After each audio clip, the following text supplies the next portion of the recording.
Hello friends, मैं मोनिका, आपकी gardener दोस्त। आज आपसे एनपीके के बारे में बात करूंगी।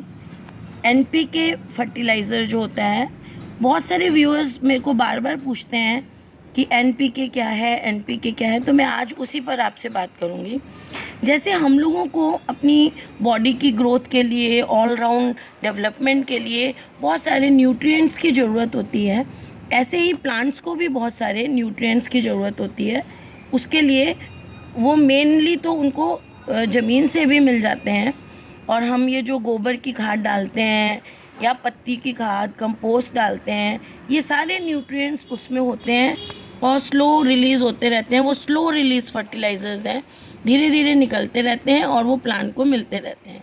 लेकिन फिर भी प्लांट उनको यूज़ करते रहते हैं। तो जैसे हम लोगों को सप्लीमेंट्स की ज़रूरत होती है, ऐसे ही प्लांट्स को, जैसे हम बॉर्नवीटा पीते हैं दूध में, या कुछ बच्चों को देते हैं, या हम पीते हैं, मल्टीविटामिन की गोलियां लेते हैं, उसी तरह इनको भी ये सप्लीमेंट्स देने पड़ते हैं। जो आप खाद वगैरह देते हैं वो तो नेचुरल हो गए, धीरे धीरे मिलते रहते हैं, और उसके साथ और सप्लीमेंट आपको ये केमिकल थोड़े से देने पड़ते हैं। और ये केमिकल फर्टिलाइजर्स जो हैं, ये हम जो अपने प्लांट्स ऑर्नामेंटल लगाते हैं, फूलों के पौधे लगाते हैं, उनको देने में कोई नुकसान भी नहीं है। क्यों हमको उनको खाना भी नहीं होता है। हाँ, वेजिटेबल्स में हम इनको अवॉइड कर सकते हैं, उसमें हम सिर्फ ऑर्गेनिक ही डालें तो अच्छा रहेगा। तो आजकल इसीलिए हम घर पे सब्जियां उगाते हैं, क्योंकि बाज़ार से लाते हैं उनमें खेतों में तो ये ऑर्गेनिक, ये केमिकल्स यूज़ होते हैं। तो हम घर में इसीलिए उगाते हैं, इसलिए उनमें आप इनको अवॉइड करिए। तो देखिए, प्लांट्स को क्या चाहिए होता है प्राइमरीली, जो सबसे ज़्यादा ये 6 जो न्यूट्रिएंट्स होते हैं, nitrogen, phosphorus, potassium, calcium, magnesium और ये सल्फ़र, ये 6 जो न्यूट्रिएंट्स हैं, ये सबसे ज़्यादा क्वांटिटी में प्लांट्स को चाहिए होते हैं। इन 6 में से भी ये जो प्राइमरी मैक्रो न्यूट्रिएंट्स हैं, मतलब ये सबसे ज़्यादा मेन, अगर ये नहीं मिलेंगे प्लांट तो सर्वाइव नहीं करेगा। सबसे ज़्यादा क्वांटिटी में इनको चाहिए होता है नाइट्रोजन, फास्फोरस और पोटेशियम, और फिर उससे कुछ कम क्वांटिटी में, उससे कम क्वांटिटी में चाहिए होते हैं सेकेंडरी न्यूट्रिएंट्स, जो कैल्शियम, मैग्नीशियम और सल्फ़र होते हैं। मैग्नीशियम और सल्फ़र के लिए मैंने आपको कई बार बताया है, एप्सम सॉल्ट इसीलिए डाला जाता है पौधों में।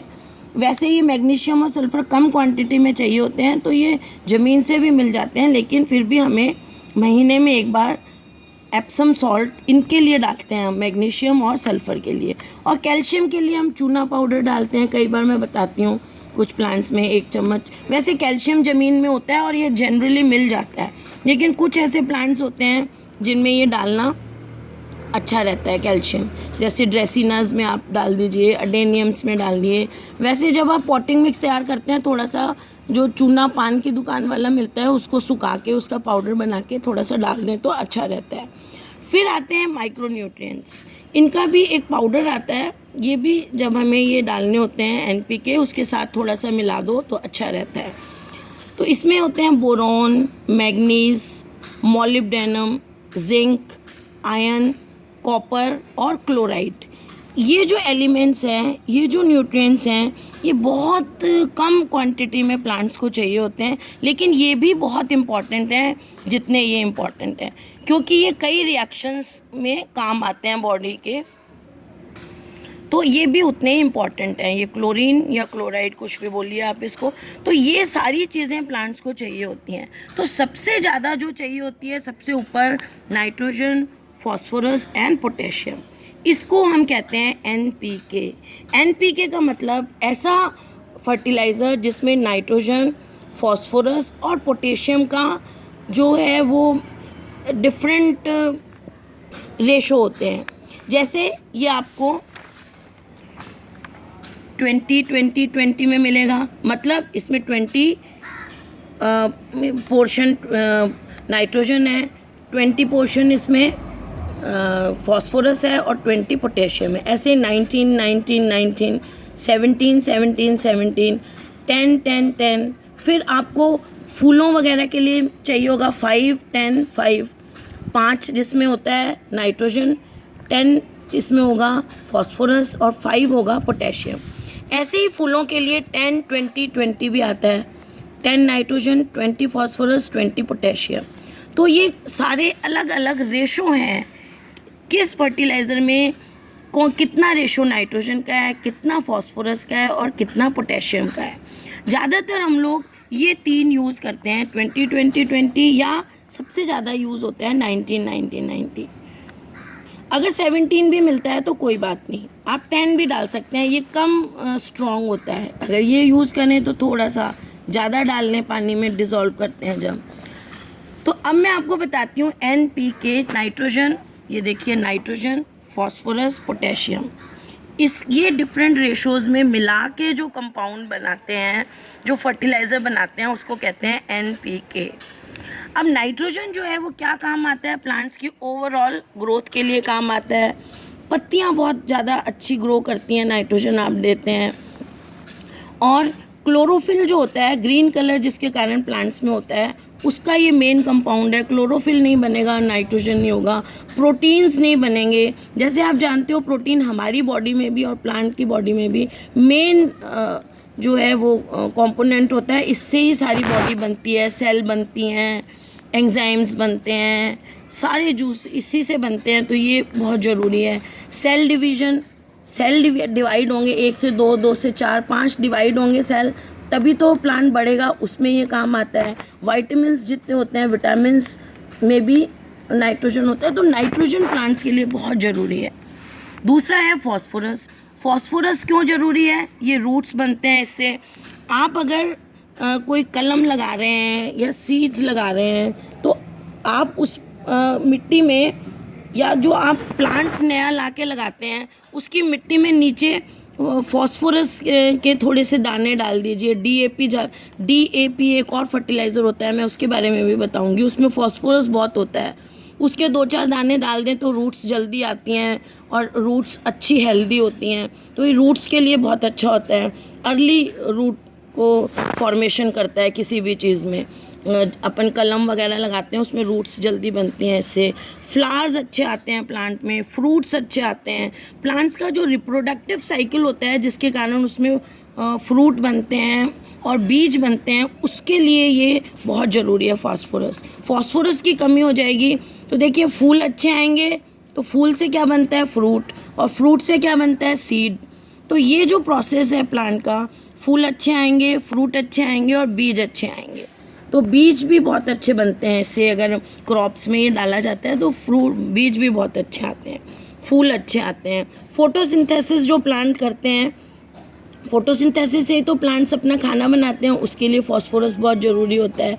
प्लांट्स रेस्पिरेशन करते हैं, ऑक्सीजन लेते हैं और कार्बन डाइऑक्साइड फॉस्फोरस में, फोटोसिंथेसिस में तो कार्बन डाइऑक्साइड लेके ऑक्सीजन छोड़ते हैं। और रेस्पिरेशन में प्लांट्स, जैसे हम लोग रेस्पिरेशन करते हैं ऑक्सीजन लेके कार्बन डाइऑक्साइड, उसमें भी काम आता है। और सेल डिवीज़न होंगे तो ही सेल प्लांट बढ़ेगा, उसमें ये काम आते हैं।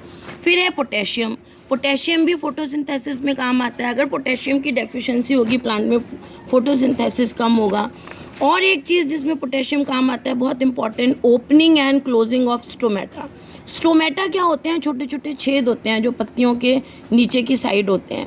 तो इनके थ्रू प्लांट्स कार्बन डाइऑक्साइड लेते हैं और ऑक्सीजन छोड़ते हैं, या अगर रेस्पिरेशन करना है तो ऑक्सीजन लेते हैं और कार्बन डाइऑक्साइड छोड़ते हैं। तो इन स्टोमेटा का खोलना और बंद होना पोटेशियम से कंट्रोल होता है। अगर पोटेशियम की डेफिशिएंसी होगी तो ये खुलेंगे नहीं, इनका फंक्शन नहीं होगा, तो प्लांट्स जो हैं उनको ऑक्सीजन और कार्बन डाइऑक्साइड नहीं मिलेगी। डिजीज़ रेजिस्टेंस, पोटेशियम अच्छा होगा प्लांट में तो उसमें डिजीज़ से लड़ने की अच्छी ताकत रहती है प्लांट में। और ट्रांसलोकेशन ऑफ स्टार्च बहुत करते हैं ये।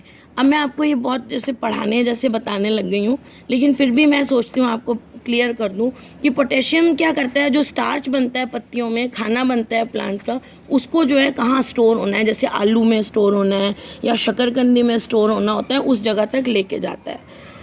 और एंजाइम्स की एक्टिविटी को ये बढ़ाता है। और सीड्स और फ्रूट्स जो हैं उनकी क्वालिटी भी अच्छी होती है अगर पोटेशियम प्लांट्स को मिलता रहे। तो इसलिए नाइट्रोजन, पोटेशियम और फास्फोरस और पोटेशियम प्लांट के लिए बहुत ज़रूरी होते हैं उनकी ग्रोथ के लिए।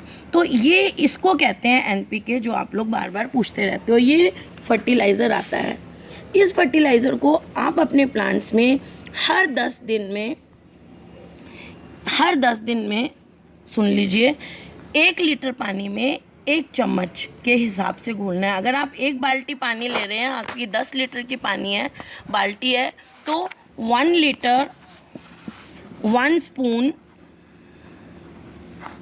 पर लीटर के हिसाब से, 10 लीटर की अगर आपकी बाल्टी है तो उसमें 10 स्पून आएंगे। ये इसको डिज़ोल्व करके, 10 लीटर की अगर आपकी बाल्टी है तो उसमें 10 स्पून आप ये डालेंगे डिज़ोल्व करके।